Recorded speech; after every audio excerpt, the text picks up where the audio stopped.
I smiled and raised my glass as they toasted my demotion. 15 years of my life, reduced to a wooden plaque that read, Founder's Daughter. The crystal champagne flute trembled slightly in my grip as I watched my younger brother Mark beam from his seat at the head of the table, my seat by rights. My name is Brianna, and I turned my father's failing hardware store into a $10 million enterprise. But apparently, that wasn't enough to earn the CEO position I'd spent my entire adult life working toward. To Mark Hanson, our new Chief Executive Officer. My father's voice boomed across our family dining room where we'd gathered for our traditional Christmas dinner. And to Brianna for supporting the family business all these years. Supporting, always supporting, never leading.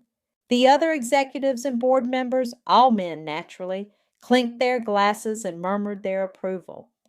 My mother caught my eye from across the table, her smile strained. She knew. She always knew, and she never said a word. Speech, someone called out, and Mark stood up, straightening his designer tie that probably cost more than our first store's monthly rent. Well, wow, he chuckled, running a hand through his perfectly styled hair. This is unexpected. I nearly choked on my champagne. Unexpected. He'd spent the last 5 years floating between Buddhist retreats and startup ventures that went nowhere, while I worked 14-hour days expanding our market share. But Dad's right. It's time for fresh blood, a man's touch at the helm. Mark grinned. No offense, sis. None taken, I replied, my voice steady despite the inferno raging in my chest. You'll do great things, I'm sure. Carlos, our operations manager, shot me a concerned look. He knew better than anyone what I'd sacrificed for this company. The missed dates, the canceled vacations, the endless nights poring over expansion strategies. Brianna, my father called out, come up here and give your brother a proper welcome. I rose smoothly, my black cocktail dress catching the light from the chandelier I'd helped pick out when we renovated the family home. Walking to the front of the room felt like crossing a battlefield in heels. Mark, I said, turning to face the crowd, I remember when you were 10 and you used to play store in the warehouse.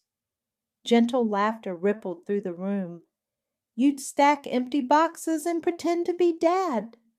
Mark's smile flickered. He remembered what came next. You knocked over an entire shelf of premium power tools. $30,000 in damaged merchandise. I paused, letting that sink in. I covered for you. Told Dad it was my fault for not securing the shelving properly.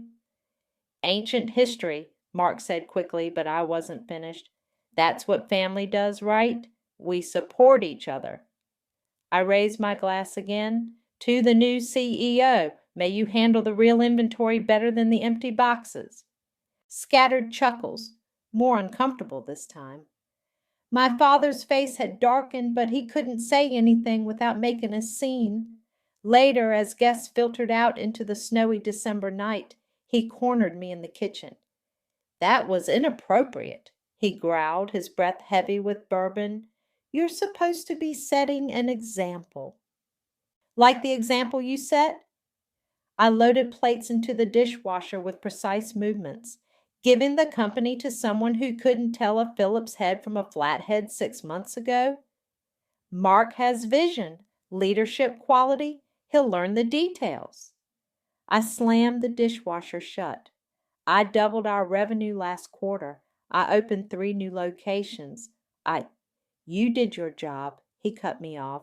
But this company needs someone who can take it to the next level, someone who can command respect. Because I'm what? Too soft? Too emotional? The words tasted like acid. Because you're my daughter, he said, as if that explained everything. And I need to think about the future. I looked at him then, really looked at him. Gray hair, weathered face, that familiar stubborn set to his jaw. For the first time I saw him clearly, not as my father, but as an obstacle. You're right, I said quietly. We should all think about the future. He seemed surprised by my sudden calm, but satisfied. He patted my shoulder awkwardly before shuffling off to join the remaining guests. I stood alone in the kitchen, fingering the cheap plaque they'd given me, Founder's Daughter, as if that was all I'd ever been, all I'd ever be. They thought this was my end, my final chapter in the story of Hanson Hardware. But they didn't know about the papers sitting in my home office, about the meetings I'd had with suppliers, about the new company I'd incorporated 6 months ago when I first saw the writing on the wall. They thought this was my end. It was only my opening move. 6 months before that Christmas dinner, I sat in my office reviewing next year's leadership forecasts. The spring sunlight streamed through the windows, illuminating the spreadsheet that confirmed what my gut had been telling me for months. "These projections," I said to Carlos, tapping my screen. "Notice anything interesting about the executive restructuring plan?" Carlos leaned over my shoulder, his forehead creasing. "They've already penciled in Mark as CEO, but he's not even—" He straightened up, meeting my eyes. "How long have you known that my father would never let a woman run his precious company?" I closed the laptop. "Probably since I was 12 and he told me I should focus on looking pretty instead of learning inventory management." "What are you going to do?" I pulled a folder from my desk drawer and handed it to him. "I incorporated a new company last week, Nexora Systems." Carlos flipped through the papers, his eyebrows rising. "Smart home technology distribution? This is—" "The future," I finished. "The same future I pitched to the board 3 months ago. The one my father called too risky and ahead of its time. And you want me to—" "Run it with me, as CEO." I stood up and walked to the window. "They'll expect me to stay here to keep playing the good daughter while Mark runs this company into the ground. But we both know Hanson Hardware needs to evolve or die." Carlos was quiet for a long moment. "Your father trusts me. I could stay, feed you information." "No," I turned back to him. "I need you visible, above board. They'll never suspect you're working with me if you're openly running a competing company." A knock at the door interrupted us. Samantha, our corporate attorney, strode in without waiting for a response. "The contracts are ready," she announced, dropping a thick stack of papers on my desk. "Exclusive distribution rights for the entire U.S. market. Once you sign these, no one, including Hanson Hardware, can sell these products without going through Nexora." "You're sure it's airtight?" I asked. Samantha's perfectly manicured nails drummed against the papers. "They won't find a single loophole. I made sure of it." "What about your position here?" Carlos asked her. "Already lined up my replacement. Some fresh-faced kid from Harvard who won't know what hit him when everything goes down." I picked up a pen, its weight suddenly significant. "Once I sign these, there's no going back." "There's no going back anyway," Carlos said softly. "You know that." I did know. I'd known it since finding that email thread between my father and the board members, discussing Mark's natural leadership qualities while dismissing my years of proven success as good support work. The pen moved across the paper in swift, angry strokes. "It's done," I said, pushing the contracts toward Samantha. "Make it official." Later that afternoon, I sat in yet another board meeting, watching my father praise Mark's latest initiative, a poorly researched expansion plan that would have bankrupted us within a year. "Brianna," my father's voice cut through my thoughts, "you've been quiet. What do you think of your brother's proposal?" I smiled, the same smile I'd perfected over years of being patted on the head and told to know my place. "It's very ambitious, but have we considered the supply chain implications?" "Always with the details," Mark laughed. "Sometimes you have to think bigger, sis. Take risks." "Speaking of risks," I replied smoothly, "have you secured the smart home tech lines for this expansion? Those products account for 40% of your projected revenue. Mark's confidence wavered. Well, we have existing relationships with. Actually, I cut in, I heard those distribution rights were just acquired by a new player in the market. Nexora Systems, I believe. The room grew quiet. My father's eyes narrowed. I'm sure we can negotiate, he said firmly. I gathered my papers, standing to leave. I'm sure someone will try. Now, if you'll excuse me, I have a meeting with our Asian suppliers. As I walked out, I heard Mark ask, Who runs this Nexora company anyway? I paused at the door.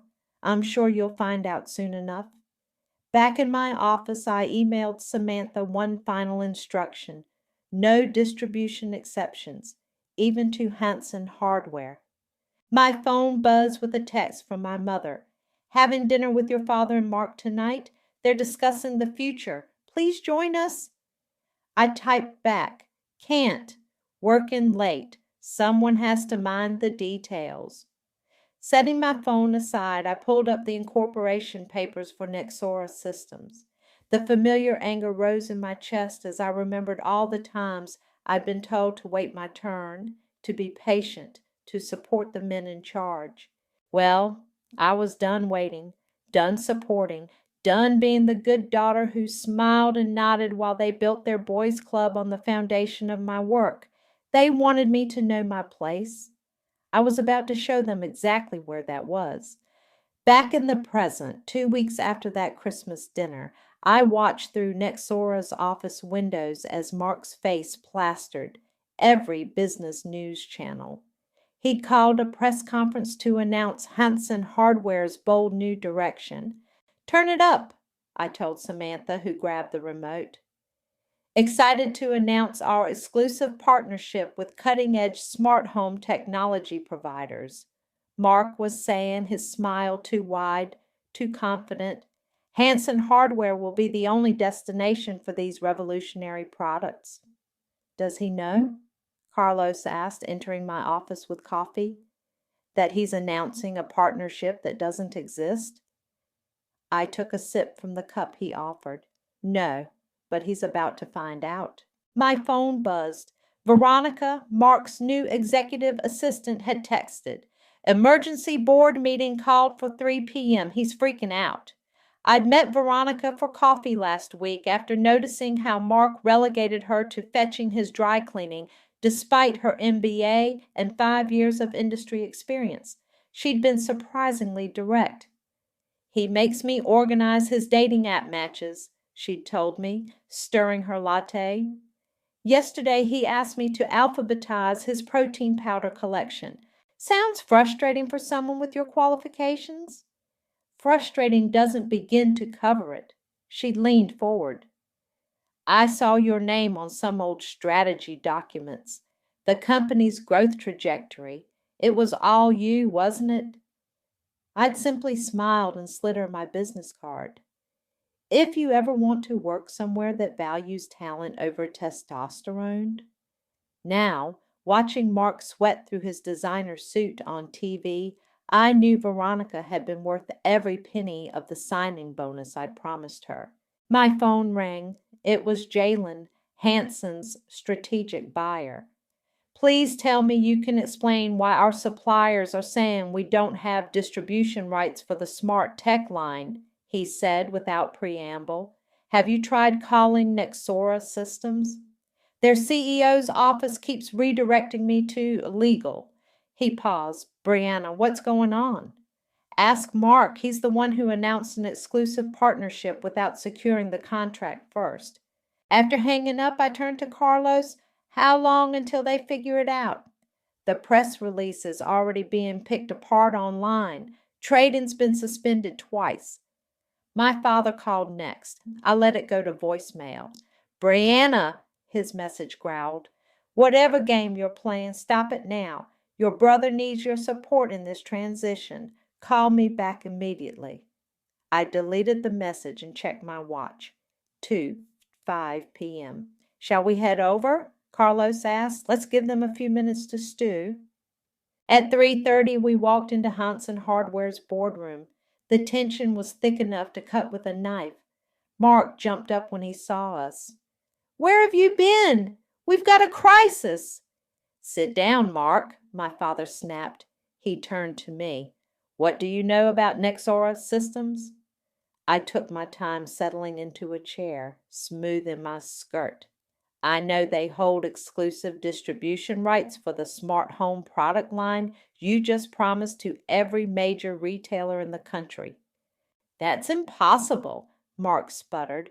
"We have relationships with these suppliers going back years." "Relationships aren't contracts," I replied. "Maybe you should have checked that before making promises to the press." My father's face reddened. "You're behind this somehow. You've always been jealous of your brothers." "Success?" I cut in. "What success would that be? The failed startups, the meditation retreats, or maybe you mean his successful strategy of being born male?" "How dare you?" "No, how dare you?" I stood up, planting both hands on the table. "I built this company into what it is today. I created these supplier relationships. I developed these expansion strategies. And you handed it all to someone who couldn't tell a profit margin from a profit motive." Mark's face had gone pale. "We can fix this. We'll offer them whatever they want." "They don't want anything from you," Carlos said quietly, "because they already have an exclusive contract with us." The room went silent as understanding dawned on their faces. "Us?" my father whispered. I smiled, the same smile I'd given them at Christmas. "Carlos is CEO of Nexora Systems." I paused for effect. "And I own controlling interests." "You can't do this to us," Mark said, his voice cracking. "We're family." "Family?" I picked up my briefcase. "I stopped being family the moment you took credit for my life's work. Now I'm just another competitor." I headed for the door, then turned back. "Oh, and Mark, you might want to prepare a statement walking back that press conference. Lying to shareholders is generally frowned upon." As Carlos and I walked out, I heard my father shouting for someone to get their lawyers on the phone, but we all knew it was too late. The game had changed, and I was done playing by their rules. A week later, I sat across from Mark and my father in Nexora's conference room. The table between us might as well have been an ocean. Samantha sat to my right, a stack of contracts before her. Carlos stood by the window, watching the city below. "These terms are ridiculous," Mark said, throwing down the proposal. "A 50% markup? Minimum order quantities that would fill 3 warehouses?" "Market rate," I replied calmly, "for an exclusive cutting-edge product line." "Market rate?" My father's face was turning that dangerous shade of purple I remembered from childhood arguments. "This is highway robbery." "No," I corrected him, "this is business. The same business you taught me. Leverage your advantages, remember?" "We're your family," he growled. "You were my family at Christmas, too. Didn't stop you from humiliating me in front of the entire board." Mark leaned forward, trying his best executive pose. "Look, sis, I know you're upset." "Upset?" I laughed, the sound sharp enough to make him flinch. "I'm not upset, Mark. I'm negotiating. But if you'd rather not stock the most anticipated smart home products of the year, that's your choice. I'm sure your competitors will be happy to pay our rates." "Your rates are impossible," my father snapped. "You'll bankrupt us." "Actually," Samantha interjected, sliding forward another document, "our financial analysis suggests Hanson Hardware could manage these terms if you hadn't leveraged the company for Mark's expansion plan." I watched their faces as that sank in. The expansion plan I would have shot down in a heartbeat if I'd still been in charge. "How did you get these numbers?" Mark whispered. "You should screen your executive assistants better," I replied. "Veronica sends her regards." My father stood up so fast his chair toppled backward. "You planted a spy?" "I didn't plant anything. Veronica came to me after Mark had her reorganize his sock drawer instead of letting her use her MBA. This is corporate espionage. No, Carlos spoke up from the window. This is karma. The door opened and my mother walked in. I hadn't invited her. Mom, I said, keeping my voice neutral, this is a closed meeting. I'm still a shareholder, she replied, taking a seat, and this needs to stop. Does it? I turned to face her fully. Like you stopped Dad from undermining me for 20 years? Like you stopped them from taking everything I built? Brianna, please. Her voice cracked. We can work this out as a family. Family? I stood up, my hands flat on the table. Where was family when Dad told investors I was too emotional for leadership? Where was family when Mark took credit for my expansion strategy?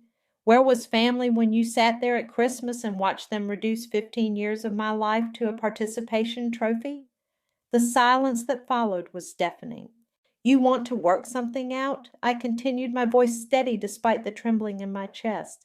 Here are your options. Accept our terms or watch your market share disappear while your competitors stock our products. Your choice. You're betraying this family, my father said, his voice low and dangerous. You set the market rate for betrayal at Christmas dinner, I replied. I'm just meeting it. Mark was staring at the financial documents, his face ashen. Dad, these numbers? We can't survive without this product line. We'll find another supplier, my father insisted. There is no other supplier, Carlos said. We made sure of that. My mother stood up suddenly. Brianna? A word in private? I followed her into the hallway where she turned to me with tears in her eyes. I know I should have stood up for you more, she said, but destroying the company won't heal that hurt. This isn't about healing, I replied. It's about consequences. You're becoming just like him, stubborn, unforgiving. No, I said, stepping back toward the conference room.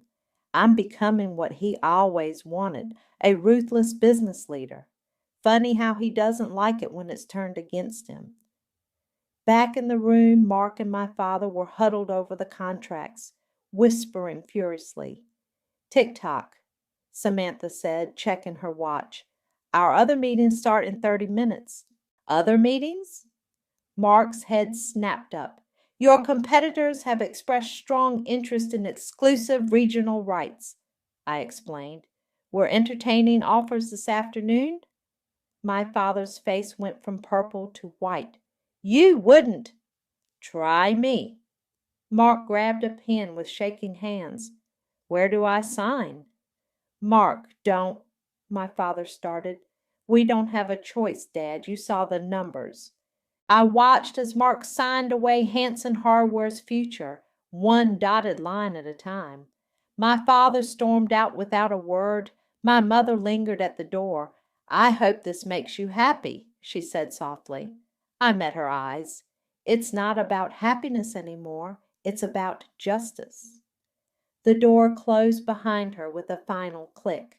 The next month passed in a blur of numbers, each one worse than the last for Hanson Hardware. I watched their decline through reports Veronica sent me, each one a small victory that somehow felt hollow. Another store closing in Portland, Carlos announced, dropping a newspaper on my desk. That's 3 this quarter. I barely glanced up from my laptop. They're over-leveraged. Mark's expansion plan was, Brianna, Carlos cut me off. When was the last time you slept? I checked my watch, realized I couldn't remember. The office had become my home, revenge, my sustenance. I'm fine. You're not fine. You just snapped at Samantha for bringing you the wrong coffee. She knows I hate caramel. She's never gotten your order wrong in 3 years. Carlos sat down across from me. You're burning out. Before I could argue, my phone buzzed. A text from my mother. Found something you should see. Come into your office. Great, I muttered. Another guilt trip. But when my mother arrived 30 minutes later, she wasn't carrying photos of family holidays or childhood memories. She had an envelope, yellowed with age. "I found this while cleaning your father's study," she said, placing it on my desk. "It's from 15 years ago." I opened the envelope. Inside was a letter from my father to an investor, dated just after I'd started working at the company. My hands shook as I read, "While my daughter shows promise in operations, there's no room for softness at the top. My son Mark will eventually take the reins. Brianna's role will be to prepare the way for him." "He planned this," I whispered, "from the very beginning." "There's more," my mother said quietly. The next page detailed how my father had manipulated projects to ensure Mark got credit for my work, how he'd steered investors away from my initiatives, how he'd systematically undermined my authority while building Mark's image. "Why are you showing me this?" I asked her. "Because I'm tired of secrets." She met my eyes. "And because you deserve to know the truth." "And what am I supposed to do with the truth?" "Whatever you need to." She stood up. "I've enabled his behavior long enough." After she left, I called Samantha. "How would this play in the media?" "A systematic campaign of gender discrimination by a CEO against his own daughter." I could hear her smile. "It would play very well." But before we could act, my phone rang. It was Veronica. "Mark's losing it," she said without preamble. "He just fired 3 department heads and promoted his gym buddy to CFO." "His gym buddy?" "The guy can barely work Excel. The board's having an emergency meeting tomorrow." I forwarded the letter to Samantha. "Make it public." "Brianna," Carlos warned, "this will destroy them completely." "They destroyed themselves," I snapped. "I'm just providing the evidence." The story broke the next morning. "Family business or family betrayal?" screamed the headlines. Social media exploded with outrage. Hanson Hardware's stock plummeted. Mark called me, his voice cracking. "Did you do this?" "No, Mark, Dad did this 15 years ago." "The board wants my resignation. They're talking about lawsuits." "Karma's interesting that way." "Please," he begged, "help me fix this." I thought about all the times I'd fixed his mistakes, covered his tracks, made him look good. No. Later that night, Carlos found me staring out my office window at the city lights. "You haven't celebrated," he observed. "What's to celebrate? I won by becoming exactly what they always said I was: cold, ruthless, unfeeling." "That's not—" "I just got off the phone with Jalen," I cut him off. "He's resigning tomorrow. Says he can't work for either side anymore because we're all toxic." "He's not wrong," Carlos said softly. I turned to face him. "Are you leaving too?" "No, but I'm worried about you. This victory is eating you alive." "It's not about victory anymore." I picked up the letter from my desk. "It's about justice?" He shook his head. "Or is it just pain now?" Before I could answer, my phone buzzed. A news alert. My father had suffered a minor stroke during an emergency board meeting. He was stable but hospitalized. My mother's text followed immediately. "This is what you wanted, right?" I stared at the message, feeling nothing and everything at once. Carlos touched my shoulder gently. "What now?" "Now?" I looked at my reflection in the window, barely recognizing myself. "Now we finish what they started." But as I said it, I wondered who exactly I was finishing, them or me. The press conference was a train wreck. I watched it live from my office, unable to look away as Mark tried to set the record straight about our father's letter. "My sister has always been valued at Hanson Hardware," he stammered, sweat visible through his expensive shirt. "These allegations of discrimination are—" "Is it true your father groomed you for the position while actively undermining your sister?" a reporter called out. "Did you know about the letter?" shouted another. Mark's eyes darted around like a cornered animal. That's not. The important thing is our commitment to our customers. Is it true your recent expansion plan has left the company on the brink of bankruptcy? The live stream cut off abruptly. My phone immediately lit up with a text from Veronica. He just vomited in a potted plant and ran off stage. I should have felt triumphant. Instead, I just felt tired. Samantha burst into my office without knocking. We have a problem. Someone accessed our servers last night. What? I sat up straight. How? Internal access point. They were looking at our distribution contracts and launch calendar. Veronica? She's not responding to calls. I grabbed my coat. Where was her last known location? The coffee shop near Hanson Hardware's main office. She was supposed to meet me there an hour ago with some documents. I found Veronica sitting alone in the back of the coffee shop, staring into an untouched latte. Planning to sell our data to the highest bidder? I asked, sliding into the seat across from her. She didn't look up. Mark offered me $500,000 for Nexora's launch calendar. And I told him to shove it. Now she met my eyes. But I kept the data. Why? Insurance.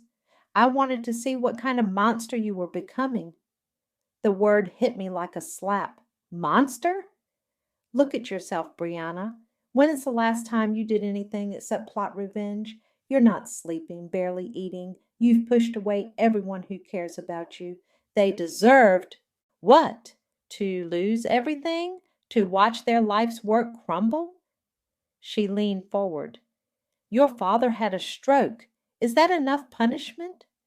You don't understand. I understand perfectly. They hurt you deeply, systematically, unforgivably. But you're letting that hurt turn you into something worse than they ever were. My phone buzzed. A news alert. Hanson Hardware stock had been suspended from trading again. They're finished anyway, Veronica continued. The board is forcing a sale. Your revenge is complete. So what's left of you? I thought about Carlos's worried looks, Samantha's careful distance, the way my mother couldn't meet my eyes anymore. I didn't access your servers to steal data, Veronica said quietly. I did it to show you what you've become, someone who trusts no one, who sees betrayal around every corner, who's just like him, I finished. She nodded slowly. The question is that who you want to be? My phone rang. It was Mark. The buyers want to meet, he said without greeting. Some private equity firm. They're offering pennies on the dollar.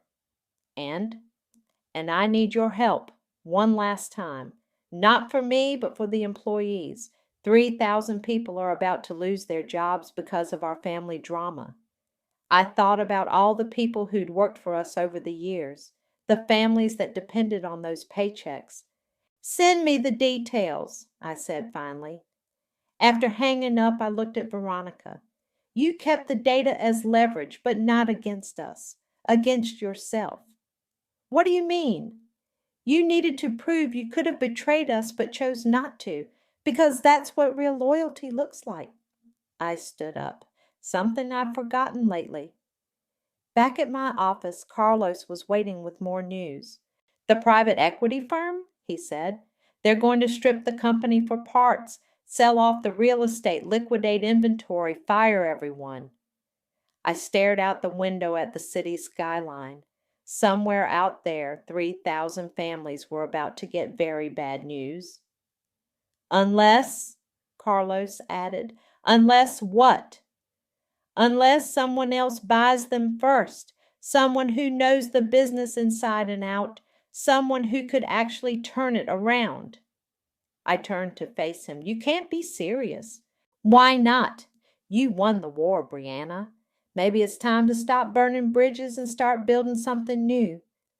My phone buzzed again. A text from my mother. Your father's asking for you. I looked at the message for a long moment, then at Carlos. Get Samantha, I said finally. We need to draft a proposal. For what? A hostile takeover, but this time we're going to do it right. Because maybe Veronica was right. Maybe the real question wasn't what I could destroy, but what I could build from the ashes. The hospital room was quiet except for the steady beep of monitors. My father looked smaller somehow, diminished against the white sheets. He turned his head as I entered, his eyes clearing with recognition. Come to finish what you started? His voice was weak but still carried that familiar edge. No. I sat in the chair beside his bed. I came to make you an offer. More revenge. A buyout. Nexora Systems will purchase Hanson hardware at fair market value. He tried to sit up, wincing. So you can destroy everything I built? So I can save it. I placed the proposal on his bedside table. 3,000 jobs, 40 years of business relationships, a legacy worth preserving despite everything. Why? Because I'm tired of burning things down. I met his gaze. Aren't you? Before he could answer, Mark burst into the room, waving his phone. The private equity firm just doubled their offer. Sit down, I told him. Both of you need to hear this. I laid out my plan, merge Hanson hardware with Nexora Systems, modernize the operations, retain the employees, and create something stronger than either company could be alone. You'd be in charge, my father said slowly. Yes, completely. No advisory roles, no family positions, pure business.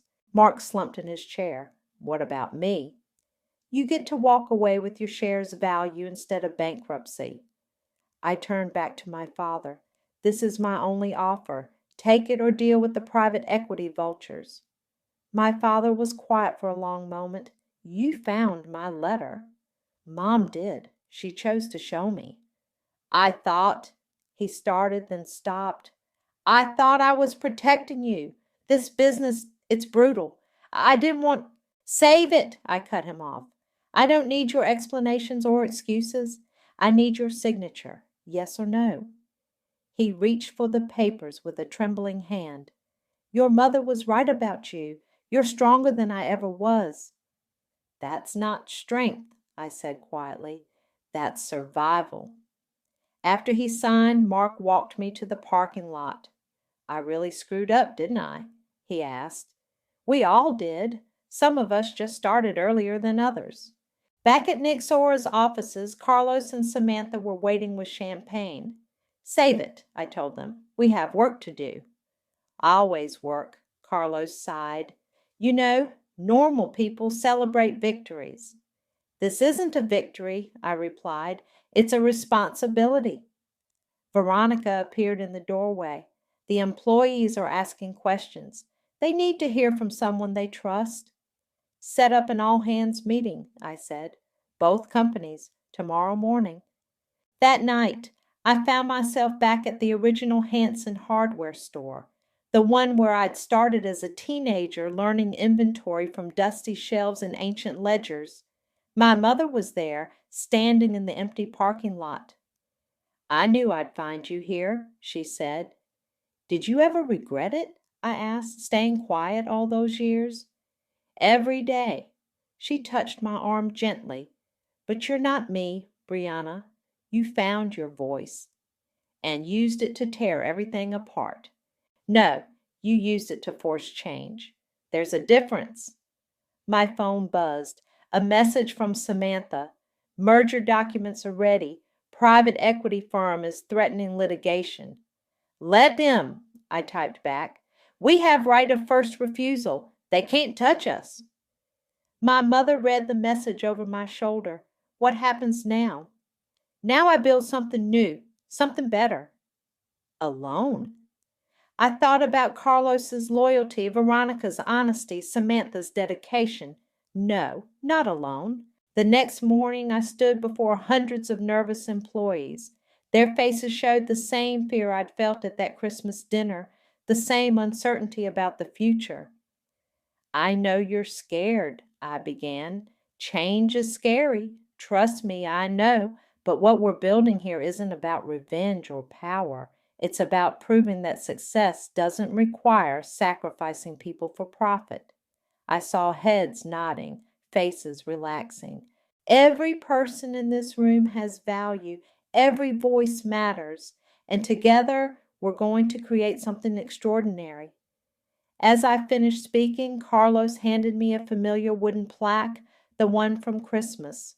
Founder's Daughter. I held it up. This was meant to define me, to put me in my place. I dropped it into a trash can. But we define ourselves, and my definition includes all of you. The applause started slowly, then built to a roar. Later, Veronica found me in my office. "So," she said, "still a monster?" I smiled, my first real smile in months. "No, something much more dangerous." "What's that?" "A leader who remembers what it's like to be powerless. Because sometimes the best revenge isn't destruction, it's creation." The stage lights felt hot as I adjusted my microphone.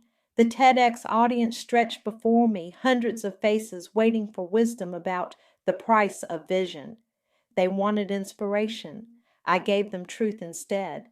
"Everyone loves a revenge story," I began. "The wronged hero, the satisfying payback. But nobody talks about what revenge costs, not just the targets, the avenger." In the front row, Carlos nodded slightly. He'd stepped back to an advisory role last month, saying he needed space from the intensity of our work. I couldn't blame him. I spent 15 years building someone else's dream, only to watch it handed to someone else. Then I spent 6 months destroying everything I'd built, including parts of myself. Samantha had moved on too, accepting a position with a prestigious law firm. "You don't need a warrior anymore," she told me. "You need a builder." People asked me if it was worth it, if revenge satisfied the anger, healed the hurt. I paused, letting the silence fill the auditorium. The truth is, revenge is like burning down your own house to kill a spider. You might get the spider, but you're still homeless. My mother sat in the middle section next to Mark. They'd both come, despite my uncertainty about inviting them. My father had declined, his pride still recovering. But here's what nobody tells you about hitting rock bottom. It makes an excellent foundation. I clicked to the next slide, our new company logo. Not Hansen Hardware or Nexera Systems, but something new, Phoenix Innovations. We took two broken companies and created something stronger, not through destruction, but through transformation. We implemented profit sharing for all employees, created mentorship programs, promoted based on merit, not gender or connections. In the wings, Veronica gave me a thumbs up. She'd become our Chief Innovation Officer, her talent finally recognized. The hardest part wasn't the business strategy. It was facing myself in the mirror every morning and choosing who I wanted to be, the monster who burned everything down, or the leader who could build something better from the ashes. After the talk, Mark caught up with me backstage. "Nice speech," he said awkwardly. "Very honest. That's the point of healing, isn't it? Honesty." He shifted uncomfortably. "Listen, I've been thinking about what you said, about merit and talent." He handed me a business card. "My friend runs this startup incubator. They're looking for mentors." I studied the card. "You're volunteering at a women's business initiative?" "Trying to balance some karma." He managed a small smile. "Besides, someone needs to warn them about entitled brothers." Later that evening, I visited the old Hansen Hardware flagship store. The windows were dark, the shelves empty. Our new company had moved to modern facilities across town. I picked the lock, some skills never fade, and walked through the musty aisles. In the back office, buried under debris, I found the ledger I'd first managed at 19. The pages were filled with my careful handwriting, tracking every nail and bolt. My phone buzzed. A text from my father. "Watched your talk online. You're right. I'm sorry." I stared at those two words for a long time. They weren't enough, but they were something. I typed back, I know. Walking through the empty store one last time, I remembered all the dreams I'd had here, the plans I'd made, the ladders I'd climbed, the ceilings I'd hit. I pulled out my phone again and called Veronica. Remember that mentorship program we discussed? I asked. Let's double the budget and add a specific track for family business succession. Planning to prevent more stories like yours? Planning to create better ones. I stepped outside into the cool night air. Across the street, a young woman was locking up her small boutique. She saw me and waved one of our mentorship participants. My phone buzzed again. A message from Carlos. Missing your crazy intensity. Dinner tomorrow. I smiled and replied, only if you're ready to hear about my next big idea. There's always a next big idea with you, he texted back. That's why we followed you. Standing there in the darkness, I realized something important. Revenge hadn't made me whole. Building something new hadn't either. What had healed me was simpler and harder than that. I'd learned to trust again, to create instead of destroy, to lead without fear or fury.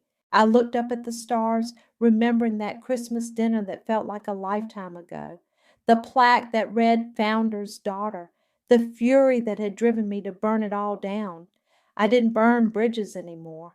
I paved new ones, and yes, I still dreamed of fire sometimes. But now it was the kind that forged steel, not the kind that left ashes. That was the real price of vision and its reward.